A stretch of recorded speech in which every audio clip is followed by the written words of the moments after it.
Bismillahirrahmanirrahim. Assalamualaikum warahmatullahi wabarakatuh. Alhamdulillahilladzi bini'matihi tatimmus salihat. Walhamdulillahi alladzi hadana lihada wa ma kunna linahtadiya laula an hadana Allah. Walhamdulillahi hamdan katsiran tayyiban mubarakan fih kama yuhibbu rabbuna wa yardah. Ashhadu an la ilaha illallah wahdahu la syarika lah wa ashhadu anna Muhammadan abduhu wa rasuluh.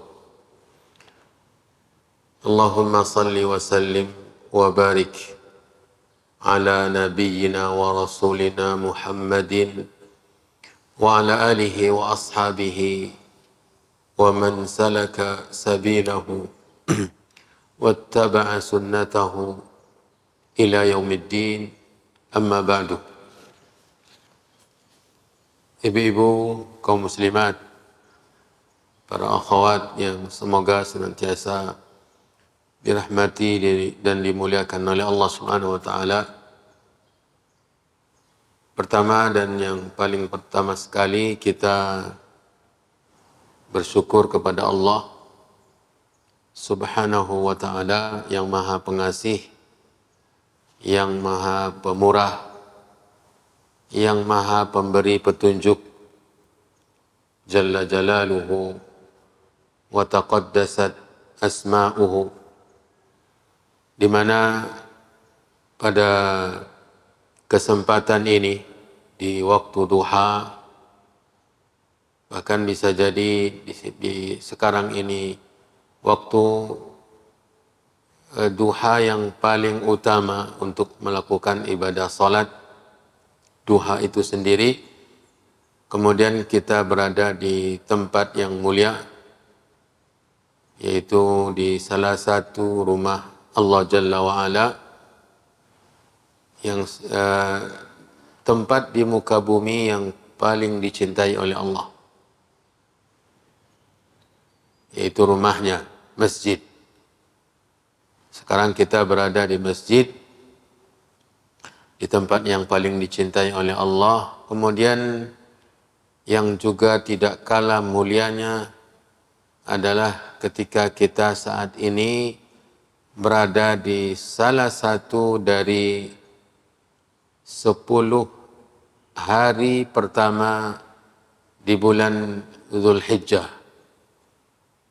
Berada di salah satu hari di 10 hari pertama di bulan Zulhijjah. Tepatnya sekarang ini kita berada di tanggal 7 Zulhijjah, sesuai dengan keputusan masuknya bulan Zulhijjah dari pemerintah kita, bahwa tanggal 20 Juni yang lalu di hari Selasa masuknya 1 Zulhijjah. Sekarang adalah hari yang ke-7. Ya.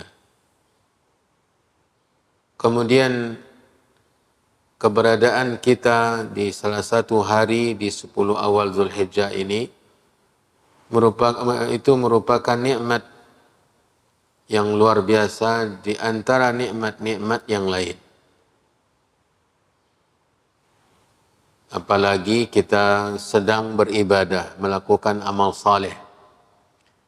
Nabi kita Muhammad sallallahu alaihi wasallam dalam hadis Abdullah bin Abbas radhiyallahu taala anhuma menyampaikan kepada kita tentang keutamaan amal saleh apapun dia yang dilakukan di 10 awal Zulhijjah ini, maka amal saleh tersebut adalah amal saleh yang sangat dicintai oleh Allah, yang paling suci dan yang paling besar pahalanya. Tentu kita berharap ibadah kita saat ini menjadi, atau pengajian kita saat ini menjadi pengajian yang sangat dicintai oleh Allah Subhanahu wa taala. Yang menjadi kelaziman atau kemestian bagi kita adalah meluruskan niat, menjaga keikhlasan, melihat apa sebenarnya tujuan kita, karena nilai dari sebuah ibadah adalah keikhlasannya. Yang tidak ikhlas tidak diterima. Kemudian nilai dari sebuah ibadah sesuainya dia dengan tuntunan Rasulullah sallallahu alaihi wasallam. Bila tidak sesuai dengan tuntunan Nabi alaihi salatu wassalam, maka juga tidak ada nilainya. Ini kaidah bukan dibuat-buat begitu saja atau dirumuskan oleh orang-orang atau manusia-manusia biasa. Kaidah ini disimpulkan dari kitabullah dan juga dari hadis Rasulullah sallallahu alaihi wasallam tentang nilai ibadah seorang hamba pada keikhlasannya dan juga pada kesesuaiannya dengan tuntunan Rasulullah sallallahu alaihi wasallam.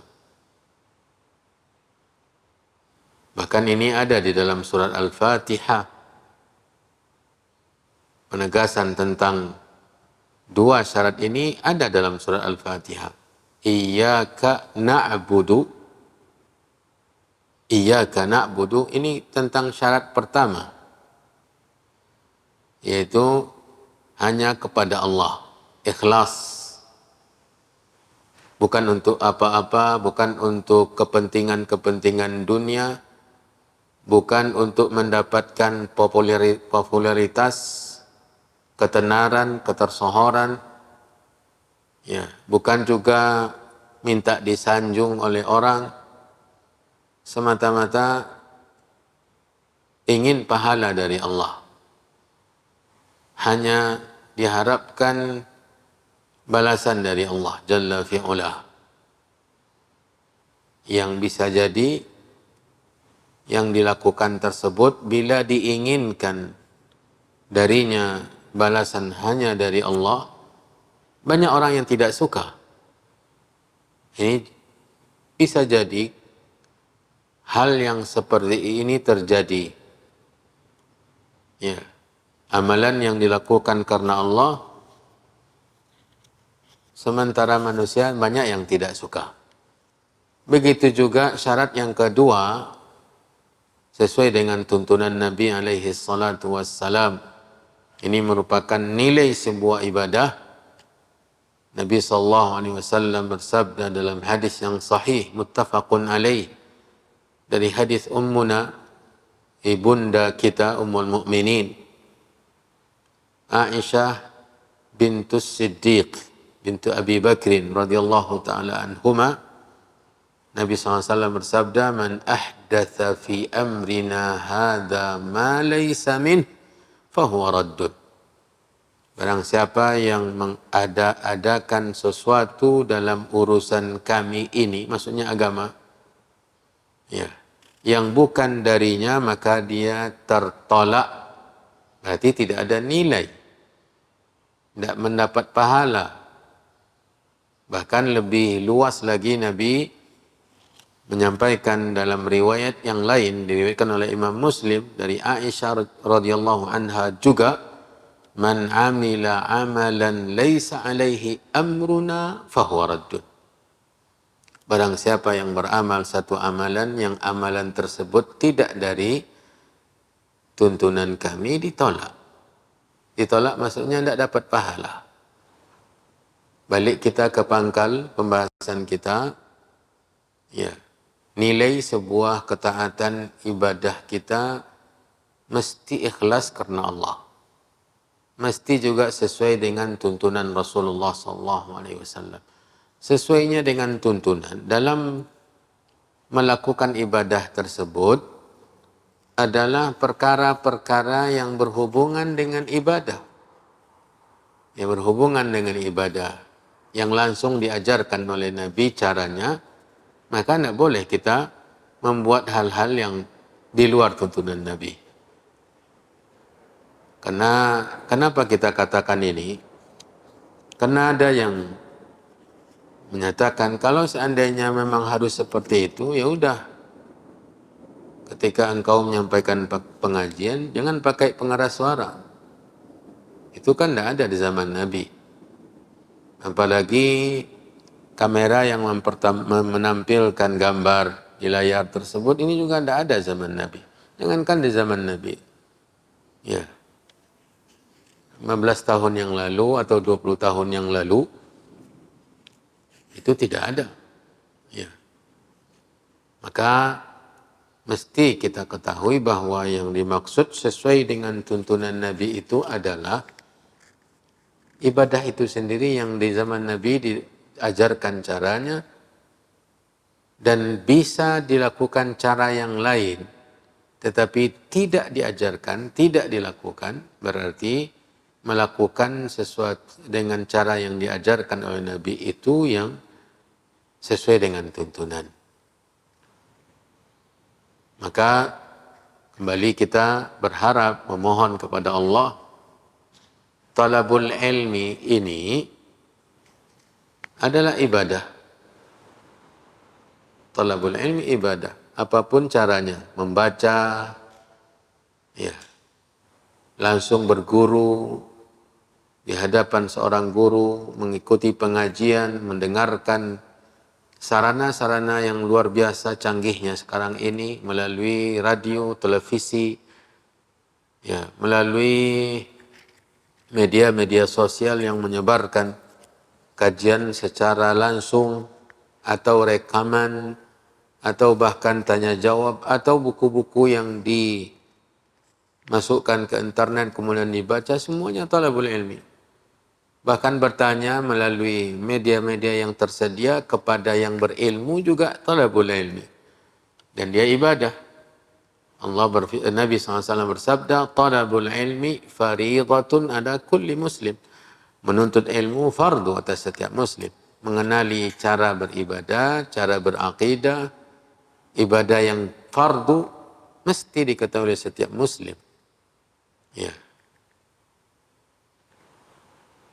Kita yakin bahwa apa yang kita lakukan saat ini adalah ibadah dan kita sangat berharap memohon kepada Allah agar menjadi salah satu ibadah yang dilakukan di salah satu amal soleh yang kita lakukan di 10 hari awal Zulhijjah ini.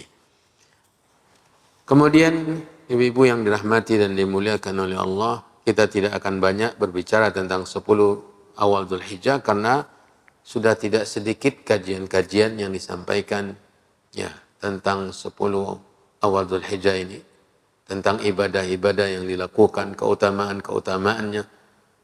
Cuma kita masih terlalu berat untuk banyak beribadah. Masih terlalu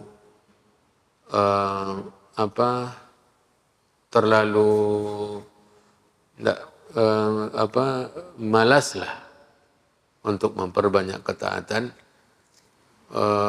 Ada 3 langkah yang mungkin bisa memotivasi kita, bisa memberikan kita semangat, kekuatan untuk beribadah. Baik di 10 awal yang 10 awal Dzulhijjah ini, di hari-hari yang tersisa maupun di waktu-waktu yang lain. 3 langkah ini, yang pertama adalah kita mesti ketahui bahwa amal soleh yang kita kerjakan dalam hidup ini sebenarnya dia adalah ungkapan rasa syukur kepada Allah. Kita wajib bersyukur kepada Allah. Karena Allah telah begitu besar dan banyak pemberiannya kepada kita. Tidak pernah berhenti. Tidak pernah putus-putus, terus menerus. Saat kita tidur kita dapat pemberian Allah. Apalagi ketika kita terjaga seperti sekarang ini. Ketika kita di petang hari dapat nikmat dari Allah, di sore hari, di esok harinya, di pagi hari juga, siang dan malam, apapun keadaan kita, kita tetap menerima pemberian Allah. Nikmat Allah Subhanahu wa taala sangat banyak. Maka kita wajib bersyukur. Semakin besar rasa syukur kita kepada Allah, semakin dicintai oleh Allah. Semakin banyak ungkapan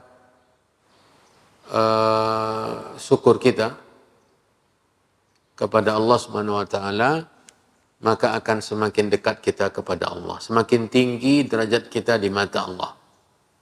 Bahkan semakin diberi oleh Allah tambahan-tambahan nikmatnya kepada kita.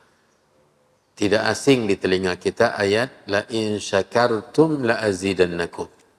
Jika kalian bersyukur, niscaya aku tambahkan pemberian saya kepada kalian. Wala in kafartum inna adzabi lasyadid. Namun jika kalian kufur, ingkar, tidak merasa diberi, merasa bahwa itu hasil keringat, hasil jeripaya, hasil buah dari ketekunan, buah dari usaha yang mati-matian, ya, dan seterusnya, dan sehingga tidak merasa itu adalah pemberian, kemudian tidak ada ungkapan syukur dengan lisan, dan juga tidak ada penggunaan terhadap nikmat yang diberikan oleh Allah untuk apa yang diridhai oleh Allah. Ini namanya kufur. Kufur nikmat. Kufur nikmat itu bermula dari apa, ibu-ibu? Dari merasa bahwa kita tidak diberi. Itu mulainya. Ketika kita tidak merasa diberi, mana mungkin kita bersyukur. Makanya syukur itu awal mulanya dari hati, amalan hati. Ketika kita merasa semua yang kita punya ternyata diberikan kepada kita, dititipkan kepada kita. Ya. Kita diberi terus-menerus oleh Allah. Ini mulainya. Kemudian nanti akan menghasilkan ucapan-ucapan syukur, kata-kata pujian. Ya. Nah, kemudian nanti keyakinan bahwa menggunakan yang diberi tersebut kepada apa yang disukai oleh yang memberi, ini akan membuat kita banyak beribadah dengan harta, beribadah dengan usia, beribadah dengan tenaga, beribadah dengan pandangan mata, beribadah dengan pendengaran telinga, beribadah dengan tenaga kita, beribadah dengan waktu dan kesempatan. Karena waktu kesempatan nikmat ternyata. Waktu lapang, kesempatan, itu nikmat Allah, bukan karena kita pandai menyempat-nyempatkan diri. Tidak, nikmat Allah SWT. Andai Allah sibukkan kita dengan sesuatu, maka kita tidak akan mungkin dapat kesempatan. Selalu sibuk. Ya, disibukkan dengan dunia, maka susah untuk mencari waktu beribadah. Ya, susah untuk melafazkan kata pujian kepada Allah. Nyaris tidak ada kata Alhamdulillah terucap oleh lisannya. Ya. Jadi kesempatan waktu lapang adalah nikmat. Sehingga orang yang sesibuk-sibuknya tetap dia mendapatkan kesempatan untuk beribadah. Waktunya sama.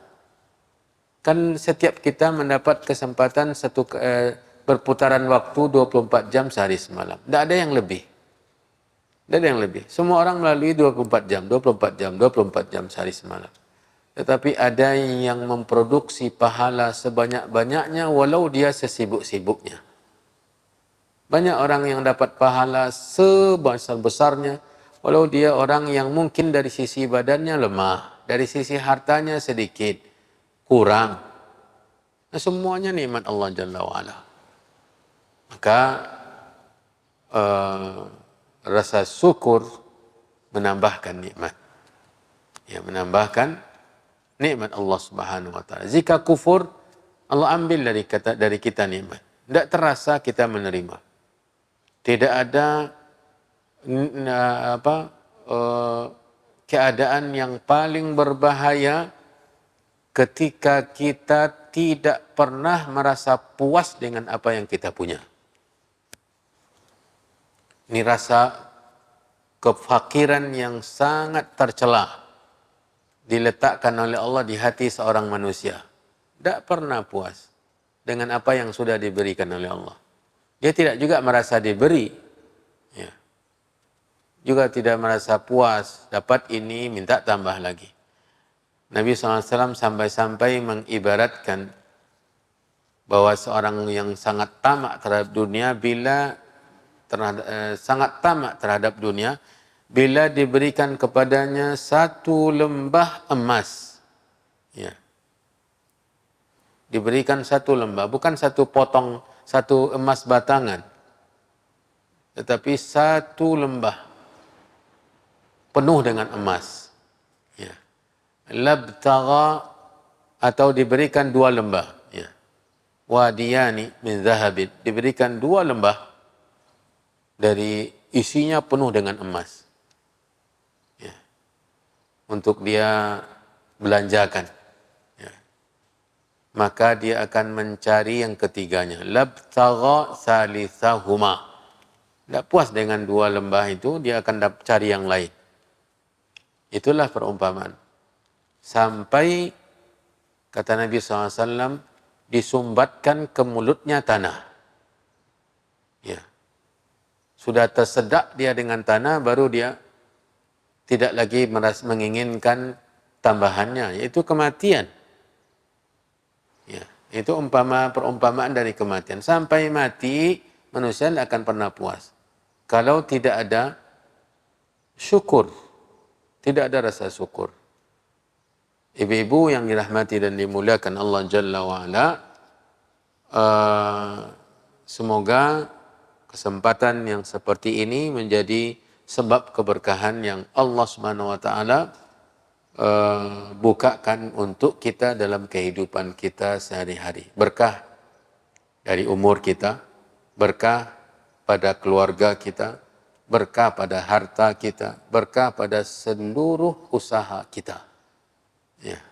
Bila Allah bukakan pintu keberkahan, maka semuanya berkah. Ya. Semua yang kita punya berkah.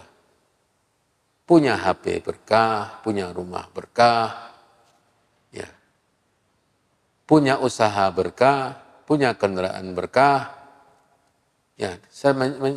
Menjadi penyebab kita dapat pahala terus, ya. Oleh Allah, diberikan oleh Allah Subhanahu wa taala. Setelah itu semua, kita lanjutkan pelajaran kita. Pada pertemuan yang lalu kita selesai dari pelajaran tentang Perang Hunain.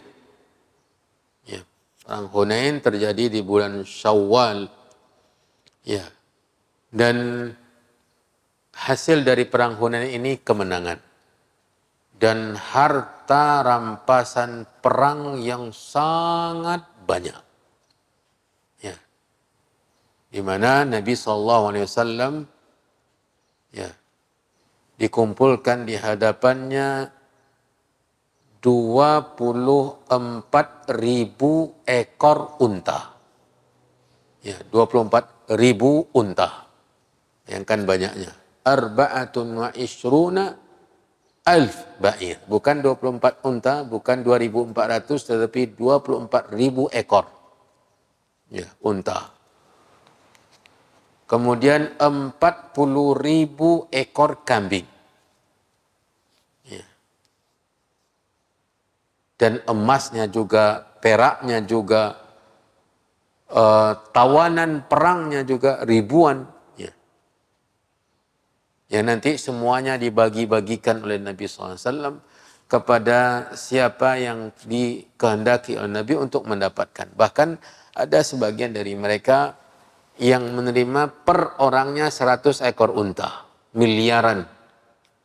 Ya. Abu Sufyan dapat 100 ekor unta. Anaknya juga demikian. Dan tokoh-tokoh Quraisy yang lain yang mu'allaf, yang baru beriman, diberi banyak oleh Nabi SAW. Kita sudah pelajari juga bahwa pasukan Hunain, pasukan Bani Thaqif, yang jumlah mereka sangat banyak, itu di akhir peperangan terpecah-pecah. Ada yang tetap berperang di tempat, ada yang melarikan diri, bersembunyi, ada yang kembali ke kampung mereka yaitu Taif. Ya, dan yang lari membawa keluarga mereka, membawa harta mereka balik ke kampung halaman mereka yaitu Taif, ini sangat banyak. Dan inilah pelajaran kita hari ini. Ya. Pelajaran kita tentang pengepungan Taif. Ya, Ghazwat At-Taif. Ya, yaitu mengejar sisa dari pasukan musuh di perang Hunain yang kembali ke Taif. Inilah perang Taif. Kita baca kata penulis, "Thumma taqaddama ila Taif wa marra fi at-tariqi bihisnin li Malik bin Auf An-Nasri fa amara bihadmihi." Nabi SAW melanjutkan membawa pasukannya menuju mengarah ke Taif. Dan dia melewati jalan yang di situ mereka bertemu dengan bentengnya pemimpin pasukan musuh dalam perang Hunain, yaitu Malik ibnu Auf Al-Nasri. Ya, di situ mereka berjumpa dengan bentengnya dan Nabi SAW perintahkan untuk menghancurkan benteng tersebut, dirobohkan. Ya. Walamma wasala ila Taif wajada al-aduwa qad tahassana bih wa ma'ahu qutu sanah fafarada alaihi al-hisar wa kana al-muslimuna nazilina qariban min al-adu farashaqahum bin nibali hatta usiba adadun min al-muslimina bijirahat fartafa'u ila mahalli masjid Taif al-yawm. Setelah merobohkan benteng milik Malik ibnu Auf An-Nasri tadi, Nabi melanjutkan membawa pasukannya untuk menuju Taif. Ternyata sesampai mereka di Taif, didapatilah oleh pasukan Nabi bahwa Malik ibnu Auf ini yang balik melarikan diri telah berada di salah satu benteng mereka di Taif. Ya, benteng yang di tengah jalan tadi sudah dihancurkan, kemudian ternyata mereka bersembunyi di dalam benteng di Taif tersebut, dan Malik ibnu Auf di dalam benteng tersebut memiliki persediaan makanan untuk 1 tahun. Menunjukkan bahwa benteng ini sangatlah besar dan sangat kokoh. Setelah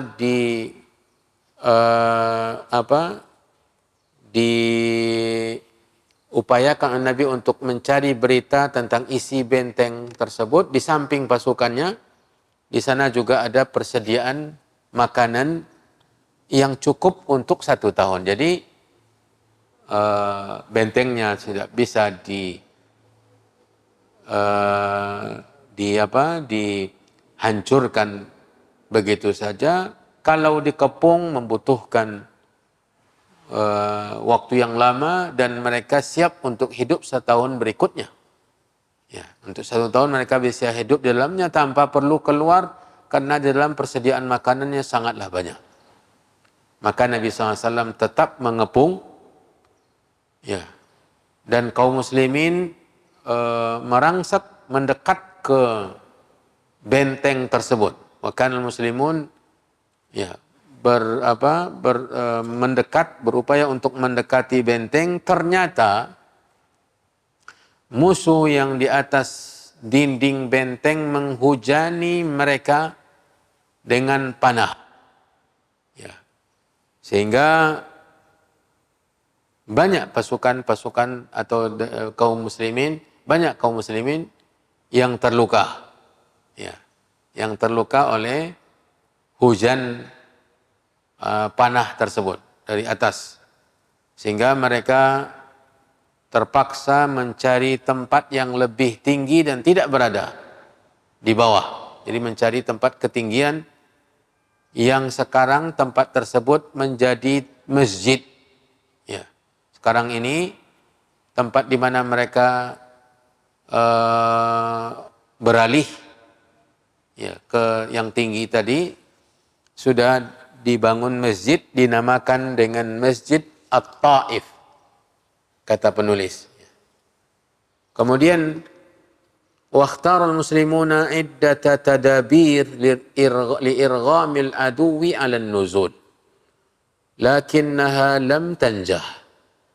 Pasukan kaum muslimin setelah berpindah tempat sehingga tidak dikhawatirkan lagi serangan anak panah dari musuh, berupaya untuk mendapatkan taktik strategi untuk bisa membuat musuh di dalam benteng itu keluar. Ya. Akan tetapi setiap usaha, setiap taktik dan strategi selalu gagal. Ya. Kana Khalid bin al-Walid yakhruju kulla yawmin yad'uhum ila al-mubarazah. Di antara cara yang dilakukan adalah Khalid bin al-Walid yang sudah masuk Islam, tetapi baru-baru ya. Karena dia masuk Islam ketika penaklukan kota Mekah. Dan dia ikut perang bersama Nabi di perang Hunain. Dan bahkan sekarang ini di penaklukan Taif juga dia ikut. Setiap hari Khalid ibn Walid menghimbau, berteriak dari luar, menantang mereka adu satu lawan satu. Ya. Al-Mubarazah. Yad'uhum ilal mubarazah, yaitu perang tanding satu lawan satu. Falam yakhruj minhum ahadun. Akan tetapi tantangan setiap hari yang ditujukan oleh Khalid kepada mereka tidak ada jawaban. Ya, tidak seorang pun yang berani keluar. Ya, tidak ada seorang. Mungkin karena kalau itu mereka tanggapi, berarti satu persatu setiap hari pasti ada di antara mereka yang mati. Ya. Karena dalam perang tanding satu lawan satu ini selalu dimenangkan oleh pasukan kaum muslimin. Seperti di Uhud, di Badar. Karena beberapa orang dari pasukan kaum muslimin seperti Ali, Hamzah, Az-Zubair bin Awam, dan yang lain-lainnya adalah orang-orang yang benar-benar kuat. Kekuatan mereka ditambah lagi dengan kekuatan iman, ya, kecintaan kepada surga. Tidak ada rasa takut mati, itu tidak ada. Justru mereka berharap syahid. Ini yang membuat mereka selalu ya, mudah mengalahkan musuh. Seperti di perang Uhud itu, Zubair bin Awam, ya, ketika keluar salah satu dari pasukan orang Quraisy di perang Uhud untuk menantang kaum muslimin, maka Zubair bin Awam memacu kudanya sekencang-kencangnya untuk menghadapi orang ini. Orang itu juga berada di atas kudanya. Ketika kuda mereka sudah hampir bertemu, berpapasan, tiba-tiba Zubair bin Awam melompat dan naik ke atas kuda musuhnya, dan seketika terpotonglah leher musuhnya. Kekuatan yang luar biasa, ketangkasan, keahlian dalam menggunakan senjata. Begitu juga Ali bin Abi Thalib dan juga Khalid bin Walid di sini. Ternyata mereka tidak menerima tantangan tersebut. Ya. Kemudian dilakukan cara yang lain lagi. wa nasaba alaihimul manjanik falam yu'athir.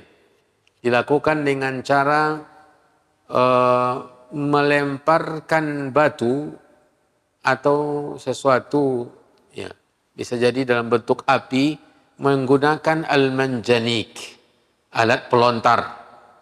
Ya.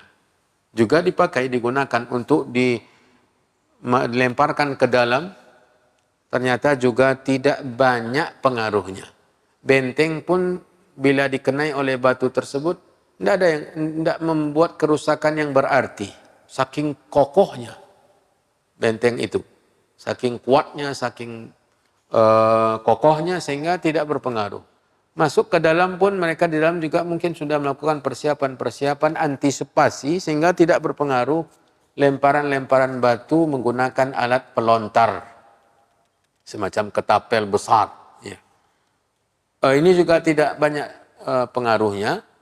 Kemudian wadakhala jam'un min abtalil muslimina tahta dabbabataini liyanqubu min jidaril husni. Ini cara yang ketiga, ya, diupayakan oleh pasukan kaum muslimin, yaitu mendekatnya sekelompok dari pahlawan-pahlawan, ya, yang gagah perkasa dari pasukan kaum muslimin menggunakan dabbabataini, ya, dua kendaraan yang mungkin kuat, ya, untuk melindungi mereka dari panah. Ya, jadi di situ mereka berada, kemudian mendekat ke dinding benteng untuk melobangi dinding benteng. Ya. Liyunaqibu atau liyanqubu fi jidaril hisn. Jadi mereka mendekat ke dinding benteng menggunakan alat pelindung dari atas, ya, agar tidak terkena oleh panah, dan mereka sampai di dinding benteng bagian bawah di luar untuk melobangi. Ternyata juga sangat kuat dan susah. Ya. Apalagi musuh tidak membiarkan. Faramal adu alaihim qit'atin min hadid muhammadin bin nar. Ternyata ketika mereka sampai di bagian bawah dinding benteng untuk melobangi, dari atas dijatuhkan batu-batu panas, ya, oleh musuh. Dijatuhkan batu-batu panas, sehingga tentu membuat mereka jatuh menjadi korban, ya, terbunuh atau terluka parah. Fattarru ila ruju'. Ya, para pahlawan tadi terpaksa kembali mundur, tidak melanjutkan upaya melobangi atau mencari cara untuk bisa menembus, ya, dinding benteng tersebut. Ini yang ketiga juga gagal. Mereka terpaksa mundur menggunakan sarana yang pertama. Walam yatamakkanu min naqbil jidar. Bahkan mereka sama sekali belum berhasil untuk melobangi dinding benteng. Karena baru mulai, dari atas sudah berjatuhan batu-batu panas, ya, yang sudah dibakar. Wa qata'at a'nabahum wa nakhilahum fanashadullaha warrahima faturikan. Lalu cara yang keempat dilakukan, ini cara yang bukan yang pertama tetapi yang kesekiannya, ya. Yang pertama tadi menantang mereka keluar untuk adu satu lawan satu, ternyata tidak diindahkan. Kemudian melemparkan batu untuk merobohkan dinding benteng menggunakan alat pelontar, juga tidak berhasil. Bercoba untuk mendekat ke dinding benteng untuk melobangi, juga gagal. Ya. Yang keempat, mereka coba untuk menebangi tanaman-tanaman, pohon-pohon mereka di luar benteng. Ya. Mereka punya kebun-kebun, ya, punya ladang kurma, ya, di luar benteng sebagai benteng sebelum benteng yang tembok tersebut diambil cara untuk ditebang dan dibakar seperti yang dilakukan oleh Nabi ketika mengepung Bani Nadir. Ya. Di sini Nabi SAW melakukan cara ini juga, menebangi pohon-pohon kurma. Namun apa yang terjadi karena musuh khawatir kalau semua kebun kurma mereka ditebang, tanaman-tanaman mereka dirusak, tentu mereka kehilangan sumber makanan walaupun banyak di dalam benteng. Lalu mereka meminta dengan bersumpah kepada Allah. Mereka menyampaikan permohonan dengan sumpah kepada Allah, dan juga ini kan karena orang-orang musyrikin, mereka bersumpah juga dengan rahim, yaitu hubungan kekerabatan, adanya hubungan kekerabatan antara sebagian mereka.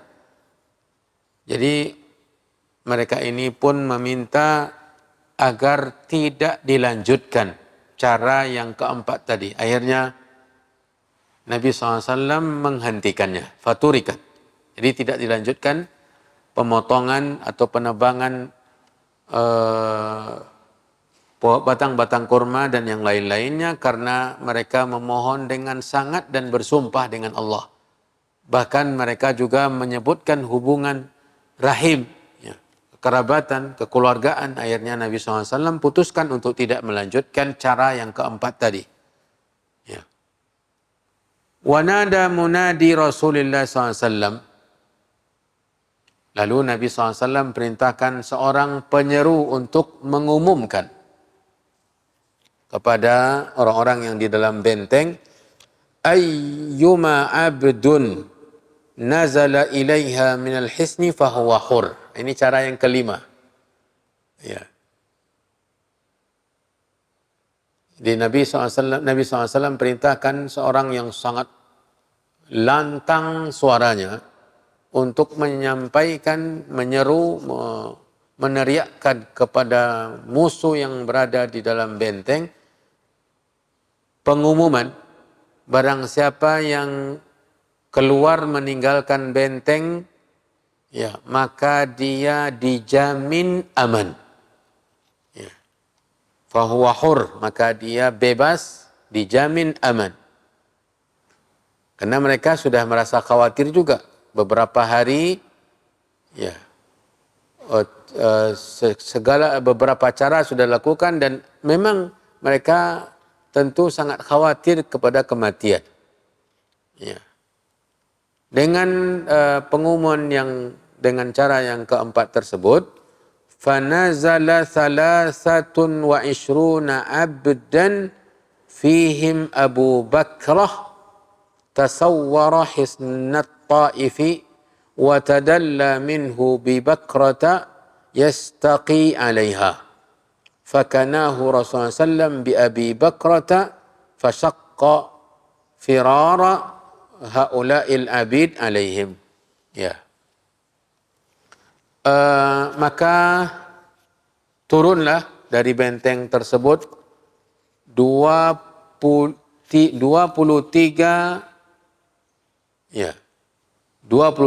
orang. Di antara mereka ada seseorang yang bernama yang nanti dipanggil dengan Abu Bakrah. Caranya mereka turun dari benteng menggunakan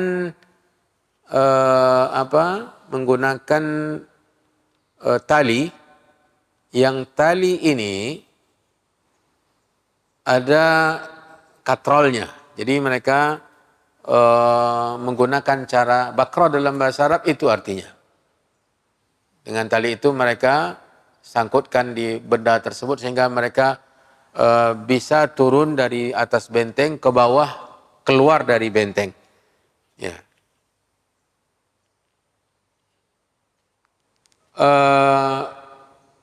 Mereka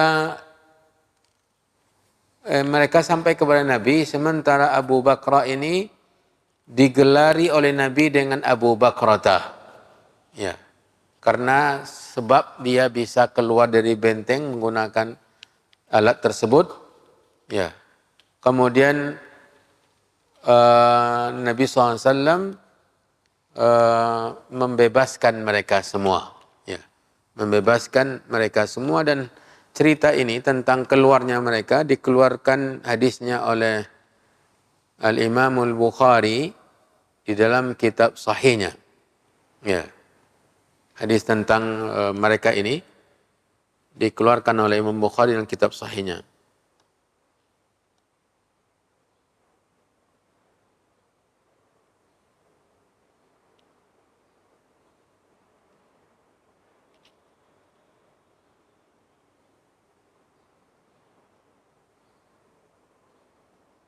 Hadis dari Ibnu Mas'ud.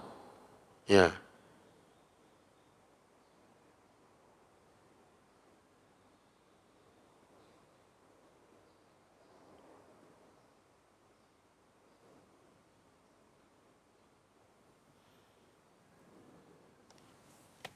Ceritanya dikeluarkan oleh Imam Bukhari di dalam kitab sahihnya tentang cara yang keempat tadi yang menghasilkan. Ya. Ada hasilnya, banyaknya yang orang-orang yang mengeluarkan diri tanpa sepengetahuan pemimpin mereka untuk bisa mendapatkan kebebasan dan keselamatan. Di antaranya adalah Abu Bakar radhiyallahu taala an. Wa talal hisaru, kata penulis, wa talal hisaru duna jadwa. Pengepungan sudah lama. Hasil nampaknya belum terlalu banyak. Faqad dama hawalai 20 yauman. Pengepungan sudah mencapai 20 hari. Ya. Selama 20 hari pengepungan benteng Taif ini dilakukan oleh Nabi dengan bala tentaranya. Waqila syahran kamilan. Ada pendapat yang lain bahkan sudah 1 bulan benteng tersebut dikepung dengan cara-cara yang sudah dilakukan tetapi tidak banyak hasilnya. Fastasyara Rasulullah SAW Naufal ibn Muawiyah Dili. Akhirnya Nabi SAW meminta pendapat kepada seorang namanya Naufal bin Muawiyah Dili. Faqal, kata beliau, kata orang ini, hum tha'lab fi juhrin. In aqamta alaihi akhadtahu wa in taraktahu lam yadurrak. Ya. Kata Naufal tadi kepada Nabi, mereka ini umpama serigala di dalam lubang. Ya. Umpama serigala di dalam lubang atau atau musang di dalam lubang. Jika engkau tangkap, berupaya untuk mengepungnya terus, menunggu sarang atau tempat keluarnya, nanti suatu ketika dia keluar sendiri dan engkau berhasil menangkapnya. Dan jika engkau biarkan tidak menunggu dalam waktu yang lama, dia juga tidak membahayakan. Itulah ibarat atau perumpamaan yang disampaikan oleh Naufal kepada Nabi SAW. Jadi mereka ini kalau memang serius untuk mengepungnya, nanti suatu ketika mereka berhasil dikalahkan. Tapi butuh waktu yang lama. Ya. Kalau dibiarkan, mereka juga tidak berbahaya. Ya. Fa'amara birrahil. Mendapatkan pernyataan tadi, maka Nabi SAW putuskan untuk meninggalkan. Kalau mengepung dalam waktu yang lama kan merugi juga. Hasil tidak terlalu banyak makanan banyak dibutuhkan, biaya besar. Mereka kalau memang serius membutuhkan waktu yang lama, mereka juga akan bisa dikalahkan. Tetapi kalau dibiarkan pun tidak terlalu berbahaya. Maka Nabi SAW putuskan untuk meninggalkan mereka. Kembali ke Mekah. Wa talaba ba'dul muslimina an yad'u alaihim. Sebagian kaum muslimin, pasukan kaum muslimin meminta kepada Nabi untuk mendoakan keburukan kepada mereka. Ya, maka Nabi pun berdoa, Allahumma ihdi thaqifan wa'ti bihim muslimin. Ya. Permintaan kepada Nabi adalah doa buruk. Yad'u alaihim. Ya, mendoakan keburukan, bencana, ternyata doa Nabi baik. Ya. Kata Nabi, Allahumma hdi thaqifan. Ya Allah, tunjukilah Bani Thaqif, yaitu mereka yang ada di Taif, wa'ti bihim muslimin, dan datangkan mereka kepadaku dalam keadaan muslim. Jadi bertolak belakang dengan permintaan tadi, diminta untuk mendoakan keburukan, ternyata Nabi SAW mendoakan kebaikan.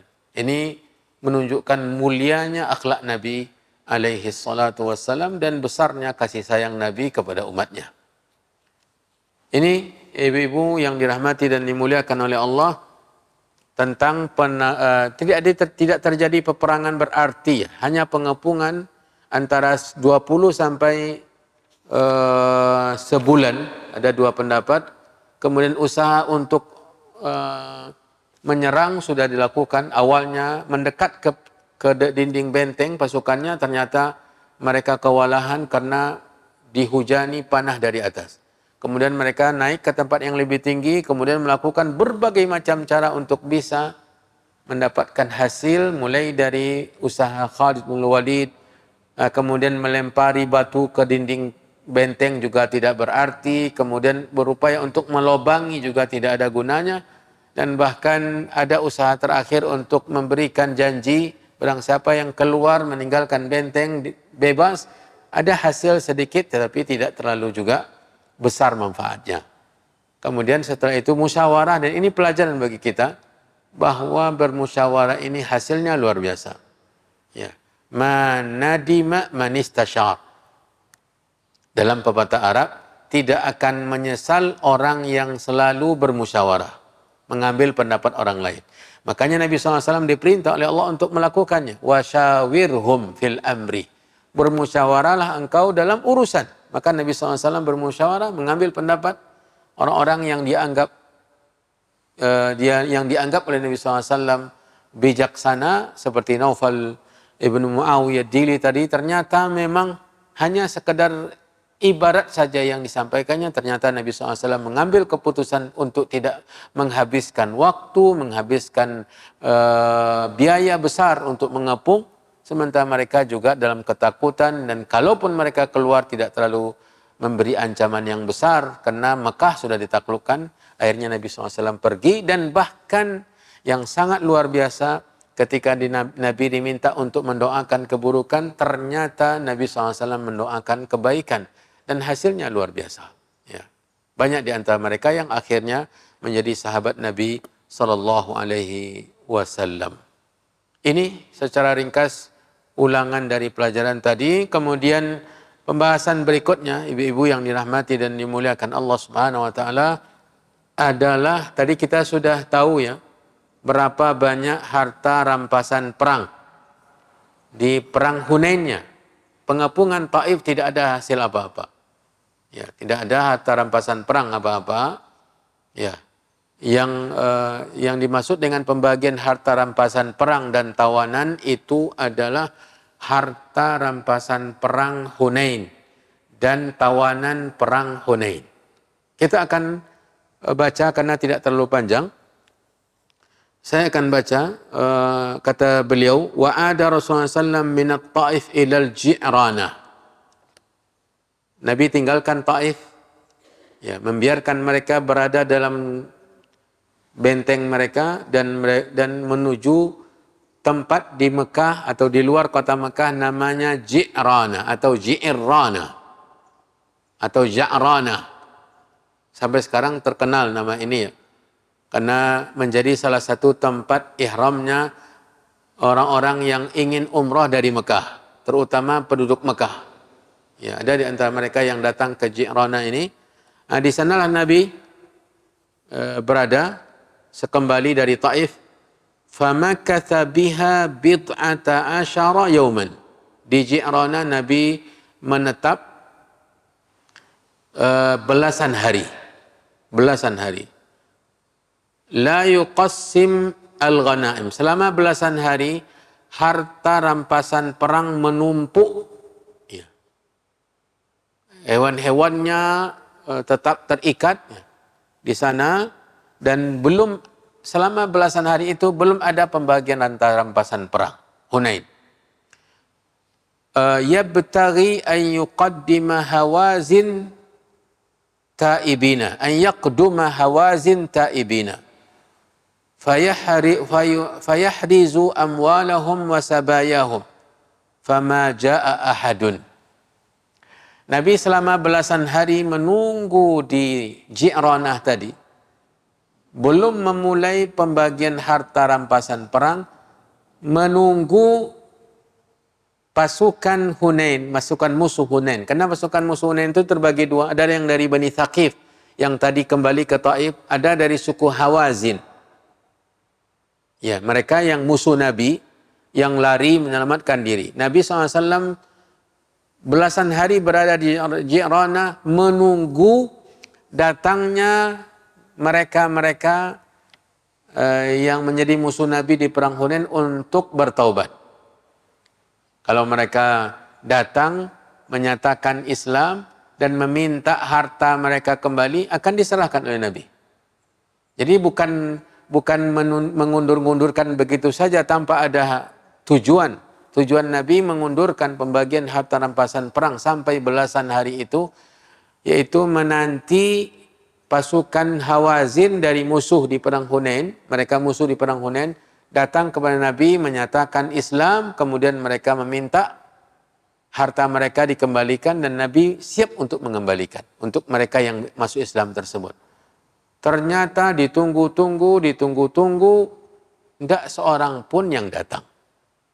Ini menunjukkan betapa rahmatnya Islam.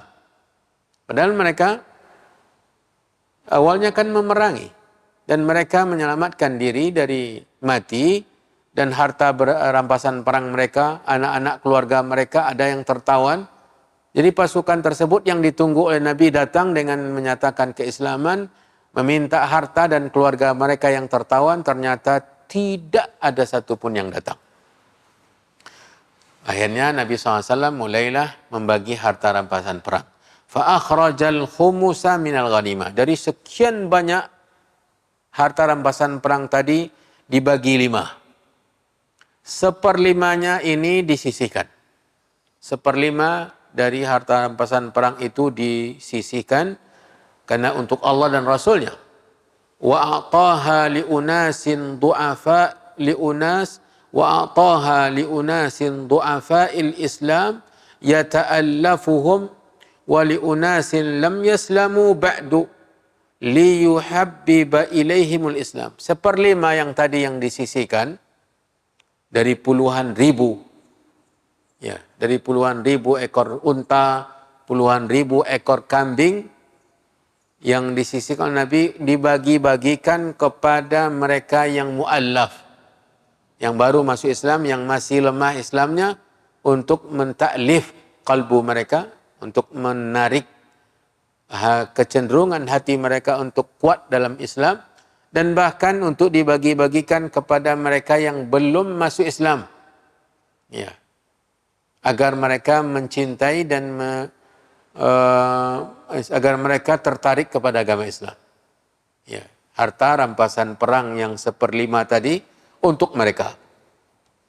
Fa'ata Aba Sufyan 40 uqiyatin minal fiddah wa 100 minal ibil.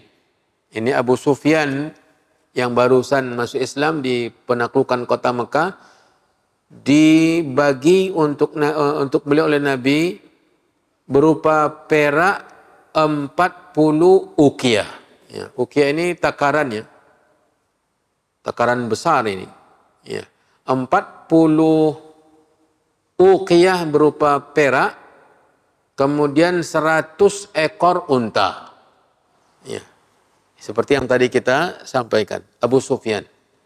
Kemudian wa a'ta mithla dzalik libnihi Yazid.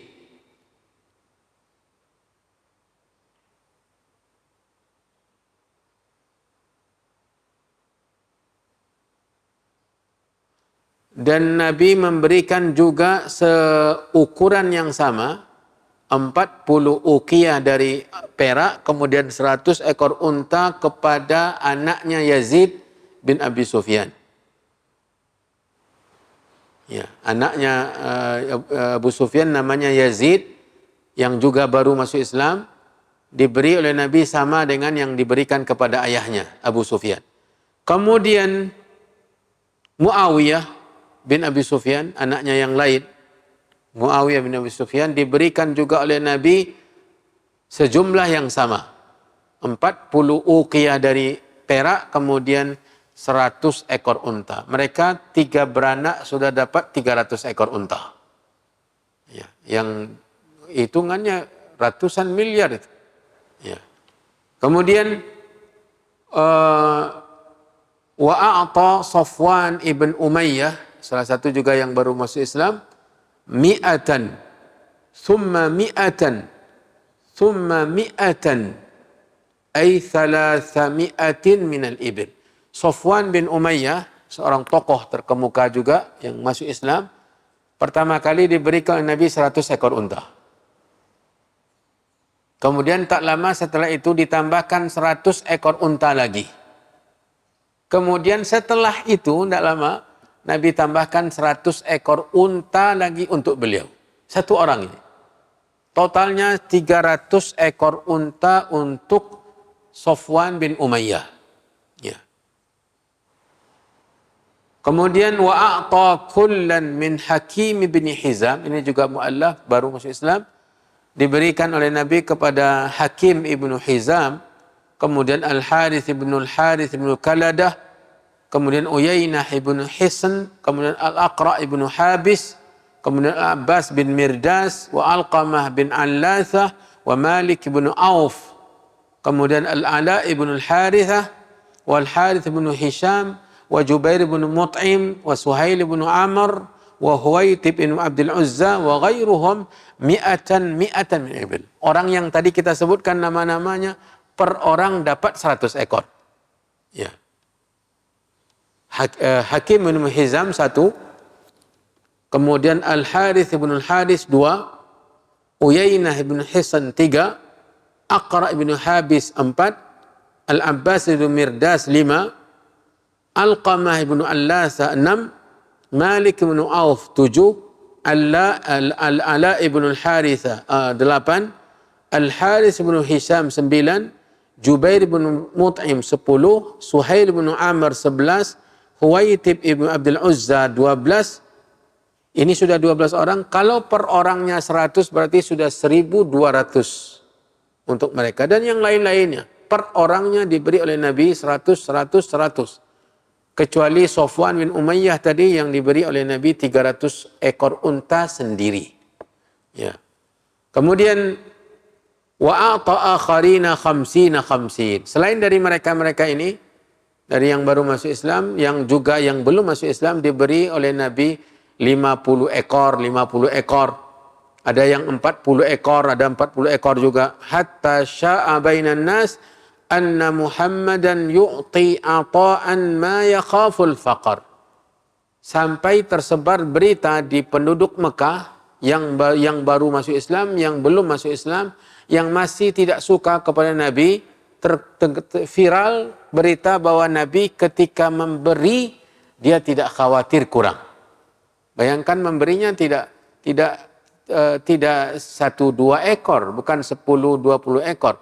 Minimal 40 ekor per orang diberikan oleh Nabi harta rampasan perang Hunain kepada mereka-mereka tadi. Ya. Fazdahamal a'rabu yatlubuna min. Mendengar itu maka berdatanganlah orang meminta bagian. Orang-orang Badui. Ya. Yatlubuna minhu hatta alja'uhu ila syajarah. Sampai saking berdesak-desakannya orang-orang Badui tersebut, Nabi SAW terjepit ke sebatang pohon. Jadi mereka mendekat-dekat dengan jumlah yang besar, berbondong-bondong, berdesak-desakan. Nabi SAW sampai terjepit di sebuah pohonnya. Fata'allaqa biha rida'ahu. Sampai serban Nabi nyangkut di salah satu dahan pohon tersebut. Faqal, maka Nabi berkata, ruddu alayya ridai. Ya.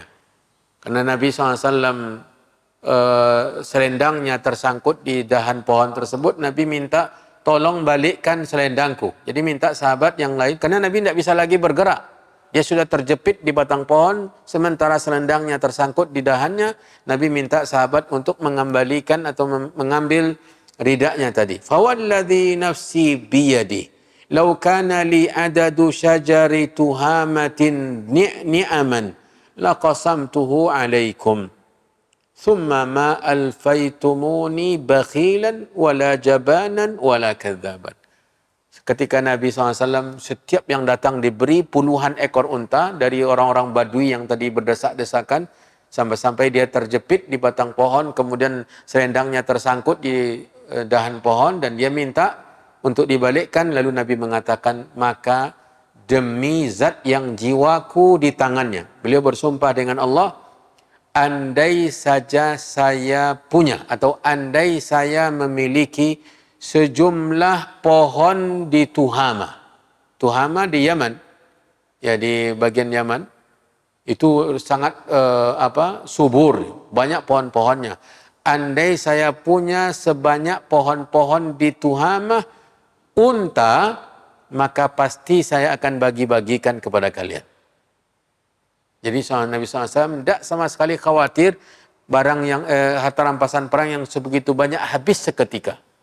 Jadi dia tidak membagikan per ekor, tapi bagikan puluhan ekor dan bahkan ratusan ekor untuk per orangnya. Dan dia mengatakan, andai saya punya lebih dari itu berkali lipat, maka saya akan bagikan kepada kalian semua. Sehingga kalian tidak menemui saya lagi sebagai seorang yang bakhil, atau sebagai seorang yang pengecut, atau sebagai seorang pendusta. Ini menunjukkan betapa dermawannya Nabi, dan dia tidak merasa canggung untuk memberi, seberapapun dia beri. Walau dia tidak punya apa-apa. Ya, walau dia tidak mendapat hasil apa-apa lagi. Pokoknya dia berikan apa yang punya kepada semua orang. Nah itu harta dunia, yang bagi Nabi tidaklah berguna. Mali walid dunya, apalah artinya dunia bagi saya. Ya. Kata Nabi SAW, tidaklah dunia ini kecuali seperti seseorang yang berjalan kemudian berteduh di bawah sebatang pohon, summa tarakaha, kemudian dia tinggalkan. Hanya seperti berteduh di batang pohon, tidak ada persiapan, tidak ada menyia-nyiangi rumput di bawah pohon tersebut.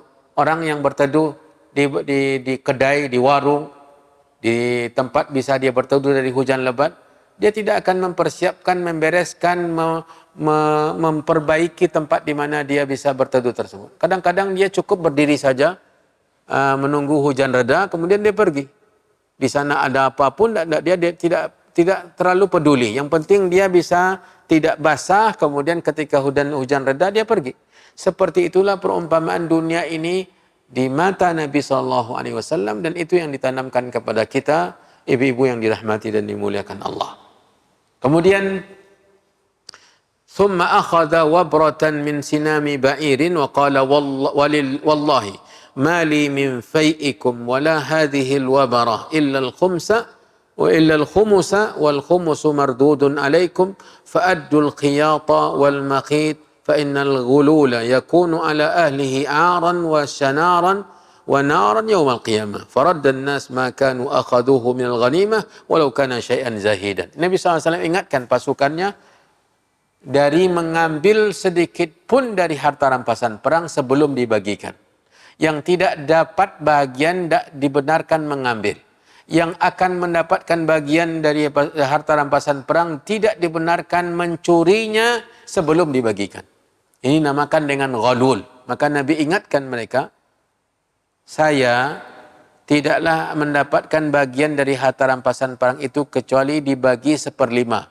Dari 1/5 itu saya dapat bagian sedikit dan saya sudah bagikan semua. Saya tidak ambil sedikit pun, kata Nabi. Dan mereka yang sudah mengambil walau yang diambilnya hanya sehelai benang atau benang yang diambilnya sehelai sepercak pakaian yang diambil dari hasil rampasan perang, balikkan, kata Nabi. Bila tidak, maka harta rampasan perang yang diambil sebelum dibagikan itu bagi pengambilnya menjadi penyebab kehinaan, penyebab kesengsaraan dan neraka di hari kiamat. Ini sebenarnya mereka akan dapat. Pasukan itu kan akan dapat bagian dari harta rampasan perang. Cuma ketika mengambilnya sebelum dibagikan, ini sangat tercela dan pencurian. Dan Nabi SAW mengatakan, la yaqbalullah sadaqatan min ghalul. Sedekah tidak akan diterima oleh Allah dari hasil curian harta rampasan perang. Ya. Apalagi mencuri harta orang. Harta rampasan perang itu kan haknya pasukan. Tetapi kalau dia mencuri sebelum mendapat bagian, itu sudah tidak diterima sedekahnya oleh Allah Subhanahu wa taala. Ini peringatan yang sangat keras dari mengambil sesuatu yang bukan hak kita sendiri. Summa amara Zaid bin Thabit bitaqsimil ghanimah.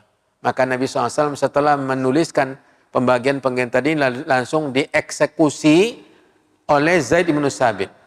Jadi tadi secara tertulis ya, pembagiannya fulan dapat 100, fulan dapat 100, si Sofwan bin Umayyah dapat 100 tambah 100 tambah 100, jadi 300 totalnya, kemudian 100, 100, 100, kemudian ada yang 50 ekor, kemudian ada yang 40 ekor, dan seterusnya. Dan banyak orang-orang Badui berdatangan dapat 1 ekor, 2 ekor, kemudian ditulis semuanya, lalu bagi langsung oleh Zaid bin Thabit radhiyallahu taala an. Walladhi yusibu ar-rajul al-wahid ba'da ikhrajil khumus huwa hawalai ba'ir wa nisfu ba'ir.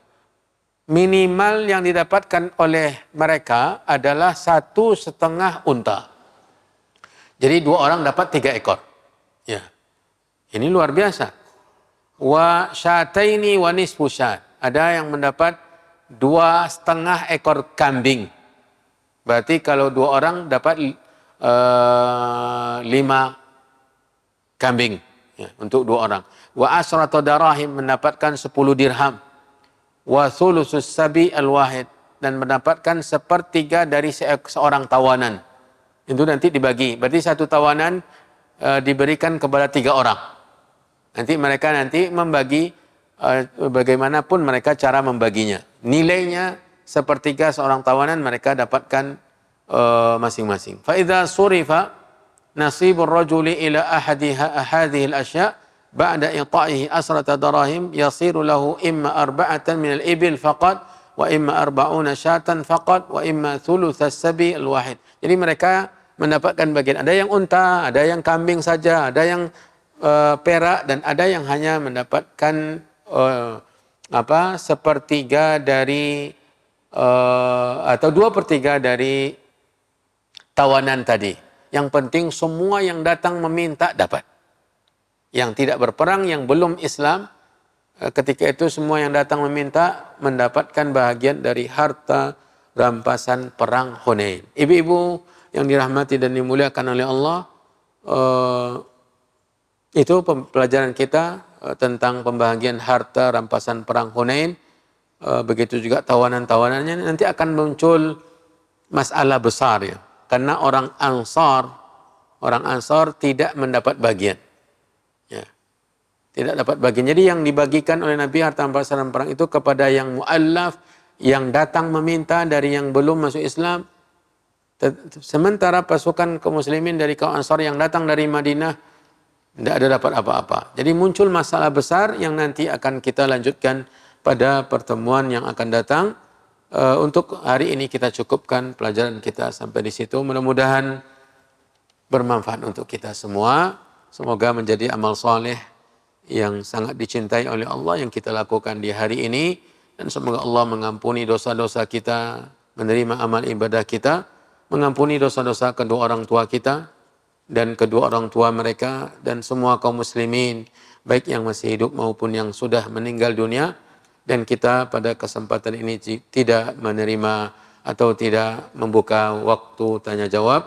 Sampai di situ pelajaran kita, mudah-mudahan bermanfaat. Sekali lagi, wallahu taala alam wa sallallahu wasallam wa baraka wa an'am ala nabiyyina wa rasulina Muhammad wa ala alihi wa ashabihi wa man tabi'ahum bi ihsanin ila yaumiddin. Subhanakallahumma wa bihamdika asyhadu an la ilaha illa anta astaghfiruka wa atubu ilaik. Wassalamu alaikum warahmatullahi wabarakatuh.